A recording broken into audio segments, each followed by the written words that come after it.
2, 1. Hi, I'm Sabrina Tran. I'm Alice Wynn. And I'm Nicole Wynn. And we're Team P to the third power. We're here from the University of Houston in the MIS 4478 class to talk to you more about GIlder's Law. Let's get started. Before we jump into GIlder's Law, let's take a look at the foundation of the law, a bandwidth. What is a bandwidth, you ask? A bandwidth is defined as the range of frequencies that can be accommodated on a particular telecommunications channel. Let's take a look at this resource about what they have to say about bandwidths today. It's the horror of trying to go onto your iPad, Claudia Cowan, and see nothing. Oh, it would be horrible, Megan. That's right. You know, by one estimate, 50 million tablets like the iPad are expected to be sold this year, joining the hundreds of millions of smartphones already out there. Problem is, these devices take up a lot of bandwidth and could threaten now today's conventional Wi-Fi networks. Tablets and smartphones designed to ease communication can cause the wireless equivalent of a traffic jam. When everyone tries to use the same road at once, no one gets anywhere quickly, as Steve Jobs himself discovered at the latest iPhone launch. You know, you could help me out if you're on Wi-Fi, if you could just get off. I'd appreciate it. We're having a little problem here. I don't know what's wrong with our networks. Technology analyst Larry Magid does. We have all these technology companies pushing wireless gadgets. We need to have an infrastructure that supports the use of those gadgets. Otherwise, they're expensive paperweights. Tablets made by Apple, Motorola, Samsung, and others use a lot of bandwidth, which is limited, and rely on internet access points at home, hotels, restaurants, and schools. But most Wi-Fi networks were built for a relatively small number of laptops, not for dozens of media-rich portable devices with video conferencing capabilities and in continuous use by people who take them everywhere. It could be a gold mine. If a company can figure out a way to make broadband as robust as broadcast, then that company stands to make billions of dollars.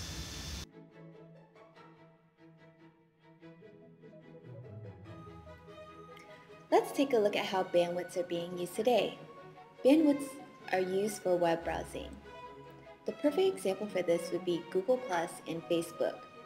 As of December 2011, Google Plus has currently 62 million members and are on track to 400 million by the end of 2012.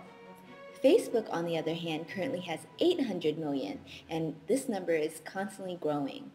Why are so many people online? Because of loads of bandwidth. Also, bandwidth is used for game and game servers. Any online gamer can say that without the right bandwidth, latency can be a major factor as to why their gaming experience is not up to par. There would be no World of Warcraft or Call of Duty for all those gamers out there. Bandwidth can also be used for streaming media. A perfect example would be YouTube and Netflix. In the past, computers wouldn't have been able to display 1080p imaging, let alone an entire movie. Bandwidth growing faster each day aids in the advancement of these visual displays to enhance our entertainment experience. Usenet and emails. Modern-day individuals heavily rely on Usenet and email to go through their daily lives. Productivity and work is reliant on these two. Bandwidth has definitely played a heavy role these past few years to receive emails promptly. Last but not least, bandwidth is also being used for sharing connections. Sharing connections is probably the most popular of them all.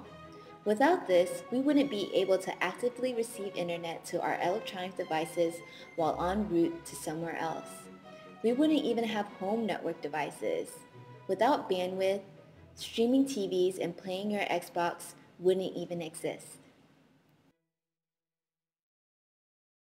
Bandwidth is growing increasingly in demand, which brings us to GIlder's Law. According to George GIlder, bandwidth grows at least 3 times faster than computer power, and network communication power doubles every 6 months. In other words, it's saying that raw communication capability is improving faster than the computer power is increasing.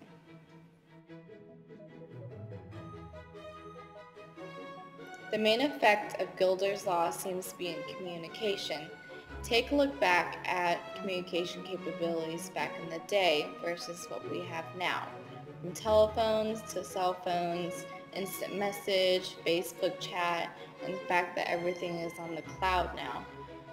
Bandwidth, along with the rate of change of technology, just keeps growing and growing. So that's basically what George GIlder is trying to express. There's a lot of articles out there talking about bandwidth and how it's growing and how its uses are just not enough these days. And there's an article out there on ZDNet, and it's saying that in the age of telephone modem, bandwidth seemed limited, but already DSL and cable modems have extended everyday internet communications to 500 kbps, and the upper limits for optical media broadband communications is clearly following GIlder's law. At the low end, third generation 3G cell phone technology is just now being introduced, already allowing wireless data interchange at baud rates at least equivalent to DSL.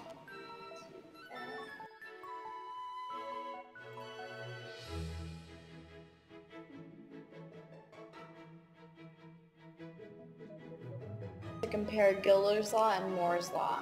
With GIlder's law, it's saying that bandwidth is tripling every 12 months, whereas Moore's law is saying that it's doubling every 18 months. So GIlder's law is saying that bandwidth is going to increase at faster rates than Moore's law. Million Americans enter 500 million queries search engines every day. Most search engines are trying to increase the efficiency of finding relevant answers to search engine queries. The most likely way that we will be using the term Web 3.0 in the future is as a market term. Social book marketing as a search engine can provide more than using Google. You are getting websites that have been voted on by humans, so you have a better chance at receiving feedback with websites that are more relevant to your search.